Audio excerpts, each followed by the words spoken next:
Hi வணக்கம். எல்லோரும் எப்படி இருக்கீங்க? இப்போ நம்ம யூடியூப் சேனலில் என்ன வீடியோ ஃபஸ்ட்டு போடுறது, எங்கேருந்து ஆரம்பிக்கிறது ஒன்றுமே தெரியல. அதனால் எந்த ஐடியாவும் இல்லை. ஃபஸ்ட்டு நமக்கு பிடிச்ச டிஷ் ஏதாவது போட்டுருவோம். சடனாக வந்த ஐடியா. இன்றைக்கி நண்டு வாங்கி சமைக்கிற பிளானு. சடனாக ஏன் இங்கேருந்தே ஸ்டார்ட் பண்ணக்கூடாது? ஆனால் ரெசிபி போடணுன்றது மைண்ட் செட் கிடையாது. ஏன்னா எக்கச்சக்க ரெசிபி யூடியூப் திறந்தாலே ரெசிபி தான் வருது. ஸோ இங்கேருந்தே ஆரம்பிச்சிருவோம். பிடிச்ச திங்ஸ் போடுவோம். அது ரெசிபியாக இருந்தால் என்ன, எதுவாக இருந்தால் என்ன. ஓகே, நண்டு க்ளீன் பண்ணிடலாம். ஃபஸ்ட்டு அழகாக அதோட மண்டையை மட்டும் எடுத்துகிட்டு விங்ஸ் எல்லாம் க்ளீன் பண்ணி வச்சுக்குவோம். க்ளீன் பண்ணியாச்சு. 4 தக்காளி, 4 வெங்காயம், இது மட்டும்தான் இதுக்கான மெயின் இன்க்ரீடியண்ட்.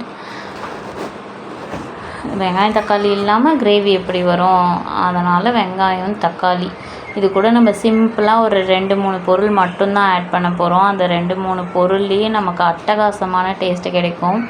இந்த மாதிரி டேஸ்ட்டு எங்கேயுமே நீங்கள் பார்த்துருக்க முடியாது. ஏன்னா இதில் இன்க்ரீடியண்ட்டும் கம்மி, டேஸ்ட்டும் தூக்கலாக இருக்கும். சாப்பிட்ட உடனே சளியெல்லாம் பறந்து போயிடும். இஞ்சி பூண்டு பேஸ்ட்டு 1 ஸ்பூன் அளவுக்கு போட்டுக்கலாம். ஒரு 5-6 பச்சை மிளகாய். இதுவே ரொம்ப அதிகமான காரத்துக்கு நான் போடுறேன். நீங்கள் கம்மியாக வேணும்னா போட்டுக்கலாம். ஒரு கை மூடுனா, அதாவது ஒரு கைப்பிடி அளவுக்கு மிளகு எடுத்துக்கோங்க, அது போட்டுக்கோங்க. இவ்வளோ தான் இதில் இன்க்ரீடியண்ட்டே. மிளகு தான் முக்கியமான ஹீரோவே. எவ்வளோ மிளகு போடுறீங்களோ அவ்வளோ டேஸ்ட்டாக இருக்கும். அழகாக அரைச்சிட்டோம். இந்த பதத்தில் இருந்தாலே போதும். வானல் வச்சுக்கோங்க. எண்ணெய் ஊற்றிட்டு, இது கடலை எண்ணெய். எப்போது இந்த கடலை எண்ணெய் தான் வாங்குறது. பாமாயிலுக்கும் கடலை எண்ணெய்க்கும் 40 ரூபா தான் வித்தியாசம். அதனால் எப்பயுமே கடலை எண்ணெய் தான் வாங்கிக்கிறது. அப்படியே நண்டு போட்டுருவோம். நண்டு இருக்கிறதுலே தான் பாகுபலி. அதனால் நண்டு போட்டுக்குவோம். 1 கிலோ நண்டு தான் வாங்கணும். இருந்தாலும் இவ்வளோ தான் இருக்குது. அரை கிலோ நண்டு வாங்கினாலும் இதே மாதிரி தான் தெரியுது. 1 கிலோ நண்டு வாங்கினாலும் இதே போல் தான் தெரியுது. இந்த 1 கிலோ நண்டுக்கு நான் சொன்ன இன்க்ரீடியன்ட்ஸ் போதும். இது கூட நம்ம மஞ்சள் தூள், உப்பு மட்டும்தான் எக்ஸ்ட்ரா ஆட் பண்ண போகிறோம். மற்றபடி எல்லாமே அந்த அரைச்சது தான். மஞ்சள் தூள் போட்டுக்கிட்டோமா, லைட்டாக இப்போது நம்ம ஒரு கைப்பிடி அளவுக்கு உப்பு போட்டுக்கணும். கல்லுப்பு தான் போடணும். ஏன்னா கல்லுப்பு போடும்போது தான் நமக்கு கரெக்டாக செட் ஆகும். ஏன்னா உப்பு போடும்போதே தோணும் இந்த ஃபுட்டுக்கு இந்த உப்பு போதுமாக இருக்கும்ன்ட்டு. சால்ட்டு போடும்போது என்ன ஆகும், அதோட திக்னஸ் அதிகமாக இருக்குது இல்லையா, அதனால நமக்கு அதிகமாகிடும். ஒரு கைப்பிடி அளவுக்கு போட்டால் ரொம்ப அதிகமாகிடும். இது கல்லுப்பில் நிறைய ஸ்பேஸ் கேப் இருக்குது. நம்ம எடுக்கிற அளவுக்கு அது கரெக்டாக செட்டில் ஆகிடும். நம்ம எடுக்கிறதே கொஞ்சம் அதிகமாக தான் எடுப்போம். அது பார்க்கும்போது நமக்கு போதுமாக தெரியும். ஆனால் ஃபுட்டுக்கு கரெக்டாக அது மேட்ச் ஆகிடும். இப்போது மசாலா போட்டுட்டு, எப்போ மசாலா போடணுன்னா லைட்டாக அந்த உப்பும் மஞ்சள் தூளும் அந்த நண்டில் ஸ்ப்ரெட் ஆகணும்.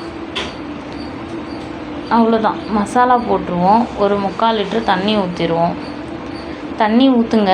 நண்டு மறையிற அளவுக்கு தண்ணி ஊற்றுங்க. நண்டு மறையிற அளவுக்கு தண்ணி ஊற்றினா தான் அது நண்டு வேகும். நண்டு நல்லா வேகட்டும். நல்லா மூடி வச்சிட வேண்டியது தான். இப்போது கொஞ்சம் கருவேப்பிலையும் புதினாவும் போட்டு மூடுங்க. அப்போ தான் நல்லாயிருக்கும். நான் இப்போ தண்ணி ஊற்றிக்கிறேன். நான் அந்த ஜாரையே வாஷ் பண்ணி ஊற்றுறேன். அதுலேயே நிறைய மசாலா இருந்துச்சு. சரி வேஸ்ட் பண்ண வேண்டான்ட்டு அதுவே ஊற்றிக்கிறேன். ஒரு 3/4 லிட்ரு அளவு வச்சுக்கோங்க. 1 கிலோ நண்டுக்கு 3/4 லிட்ரு தண்ணி.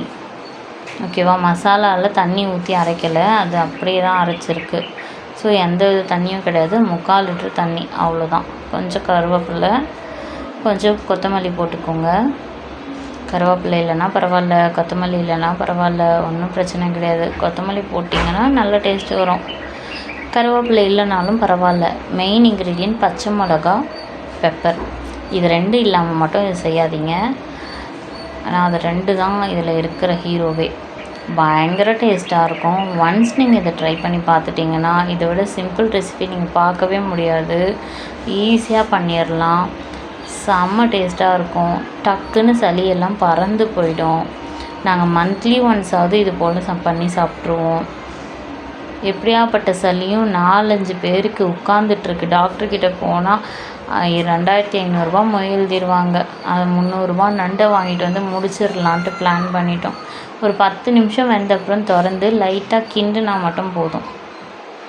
லைட்டாக, ரொம்ப லைட்டாக அடி மட்டும் பிடிக்கும். ஏன்னா எங்கள் அடுப்பு ரொம்ப வேகமாக எரியுது, அதனால் மட்டும்தான். இல்லைன்னா சிம்மில் வச்சுட்டு 1 மணி நேரம் கழிச்சு கூட வந்து திறக்கலாம், தீயே பிடிக்காது.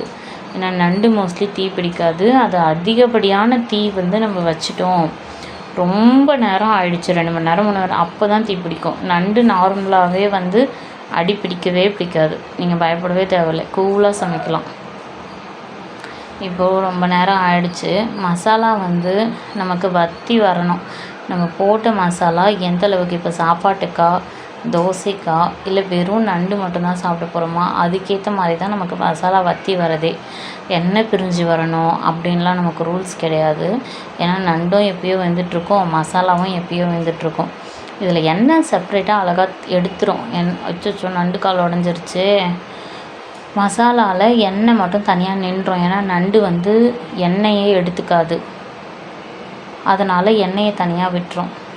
இது அப்படியே எண்ணெய்லாம் சைடில் போயிடும், மசாலாவையும் நண்டு எடுத்துக்காது. கொஞ்சோண்டு கொத்தமல்லி போட்டுக்கோங்க. கொத்தமல்லி போட்டுட்டு ஆஃப் பண்ணி இறக்கிற வேண்டியது தான், முடிஞ்சுது. இது நம்ம இப்போ தோசைக்கு சாப்பிட போகிறதால இந்த அளவுக்கு மசாலா வச்சுருக்கேன். இதுவே தோசைக்கு சாப்பிடல, வெறும் சாப்பாட்டுக்கு தான் சாப்பிட்றோன்னா இன்னும் கொஞ்சம் ட்ரையாக விட்டுருவேன், அவ்வளோதான். இது சாப்பாட்டுக்கு மோஸ்ட்லி நாங்கள் போட்டுட்டு சாப்பிட மாட்டோம். கிள்ளி போட்ட சாம்பார், இல்லைன்னா வெறும் சாம்பார், ரசம், இந்த மாதிரி ஃபுட்டு குழம்பு செஞ்சு தான் இதை நாங்கள் சைடில் வச்சு சாப்பிடுவோம். மற்றபடி மெயின் டிஷ்ஷாக இதை மோஸ்ட்லி இது வரைக்கும் குழம்பு செஞ்சு குழம்பு போட்டு சாப்பிட்டது கிடையாது. தோசைக்கு மட்டும்தான் தொட்டுக்குவோம். அதை விட்டால் ரசம், சாம்பார் தான். இப்போ நம்ம டேஸ்ட்டுக்கு கொடுத்துருவோம். கிரேவி கொஞ்சம் எடுத்துக்கலாம். கிரேவியும் பக்கா டேஸ்ட்டாக இருக்கும். நீங்கள் ஒரு வேளை சாப்பிட்டுட்டு மீந்துருச்சுன்னா உடனே, அதாவது சாப்பிட்டு முடித்த பிறகு ஒரு தடவை சூடு பண்ணி வச்சுருங்க. ஏன்னா நெக்ஸ்ட் டைம் சாப்பிடும்போது அப்போ தான் நல்லாயிருக்கும்.